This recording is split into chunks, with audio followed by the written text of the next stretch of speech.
We start with some kids displaying toxic masculinity by having a play fight, whilst their older sister called Wendy moodily stares out the window yearning for adventure, before barging in on their game and smashing a mirror.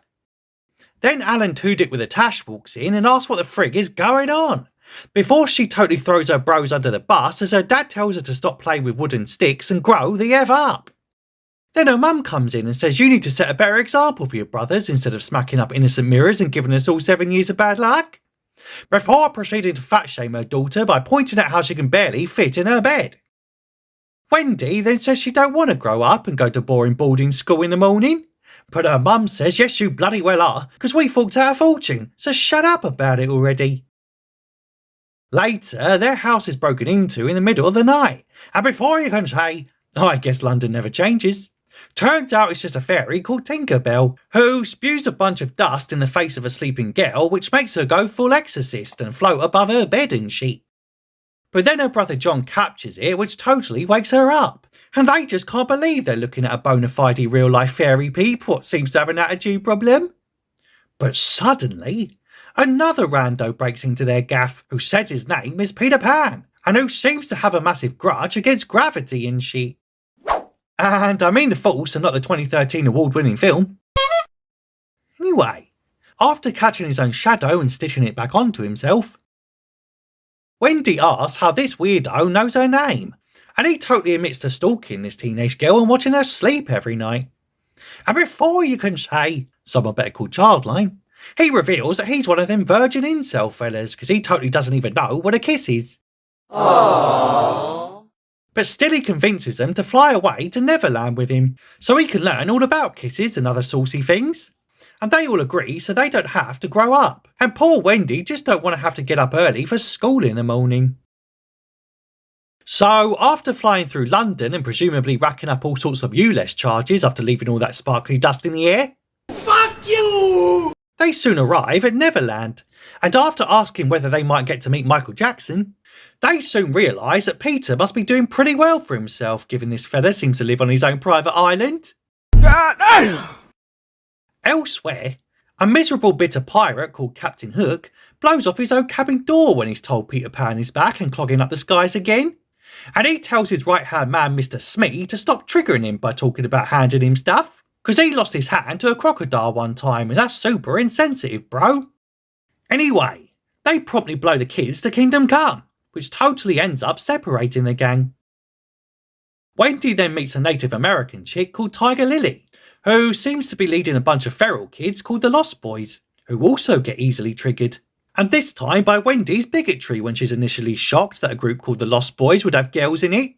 And before you can say, well, why have they named themselves Lost Boys if they're multi-gendered and just get offended when you mention it, she asks them to help her find her brothers, because one of them's under 5 and can't even swim, bro. And she's rather right to be worried, because those scabby pirates have pulled the 2 now literal Lost Boys from the sea and brought them onto their ship. And this hooky fella, what loves shooting up innocent cabin doors, gets triggered by a pocket watch and tells them he totally banned clocks on his boat because reasons. So he takes them over to Skull Rock to bait Peter Pan to come rescue them, which he totally does, and even pulls a fella's pants down just to show off. Whilst the rest of the gang arrive and then chill on a ledge just watching it all and doing sweet FA to help out, until they eventually pull their finger out and try to free John and Michael, though they can't even do that properly and poor race-swapped Tinkerbell has to intervene. And after Peter slaps Hook on the arse because comedy, bro, he goes full beast mode, and it looks like it's curtains for the first soy boy Peter Pan with one obnoxious facial expression. But suddenly, a giant fuck-off crocodile appears and tries to munch them all up good and proper. So naturally, they all nope the F out before getting the heck out of Dodge, whilst Peter then smugly stands on a cliff staring down smugly at his arch-nemesis what hates doors and clocks and small smug boys standing on cliffs, before Wendy channels the feelings of the audience by slapping the smugness right out of this annoying little scrote. Naturally, Wendy is well pissed that he brought her on what she thought would be a fun day out just to get shot out of the sky by a bunch of scabby pirates. So Tiger Lily tries to get her to calm her titties by having some girl talk and then taking her home to their camp, where the kids all then ask her to be their mother and read them a bedtime story. But she just says I can't be asked to do reading at this time of night, and also I don't want to be your stinking mum, So shut up about it already. The next morning, that mute Tinkerbell bird moans to Wendy about no one ever listening to her just because she mumbles worse than Joe Biden giving literally any kind of speech. And Peter later tells her that that hooky fella used to be his best mate and one of the first Lost Boys till he totally lost interest in hanging around an obnoxious smug kid all day and then sailed off to totally grow up.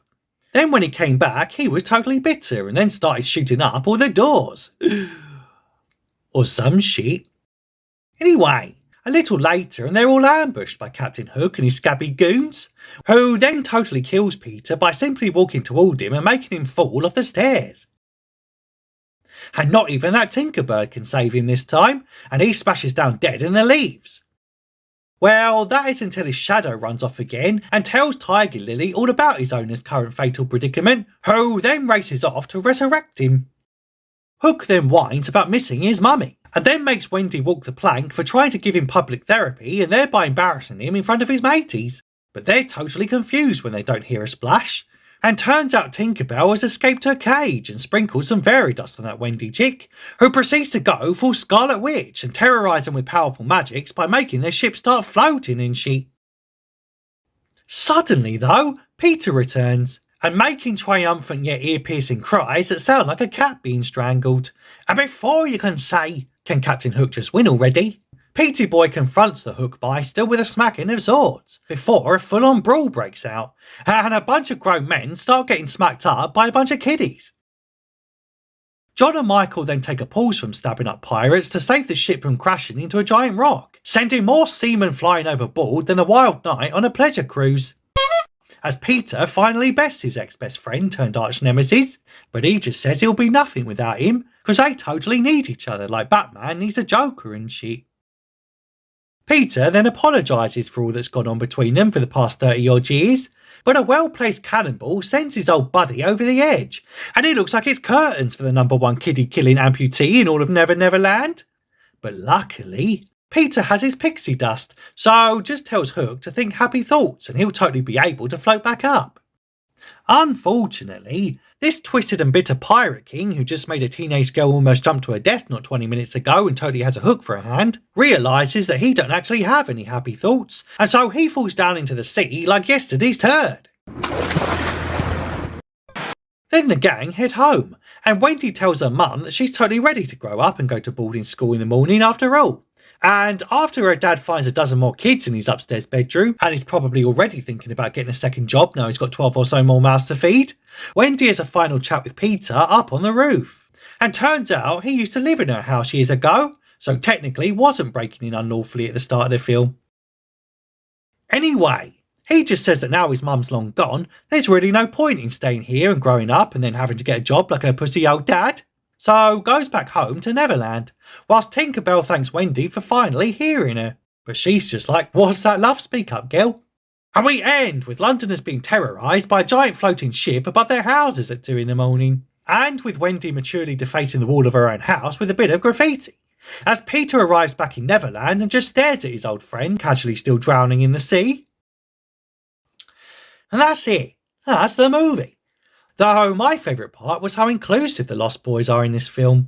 These lot don't seem to discriminate on race or gender to be able to join their gang, and they even have a Down syndrome boy in the group, and they're all led by a bona fide American Indian chick what helpfully keeps speaking half her lines in a native language that no fucker can understand. Although they're not quite as progressive as I would have liked. I mean, where's my wheelchair home, is that yo? Or even anyone representing the two-spirit gender non-conforming Lost Boy girls with luminously coloured hair. Liberties!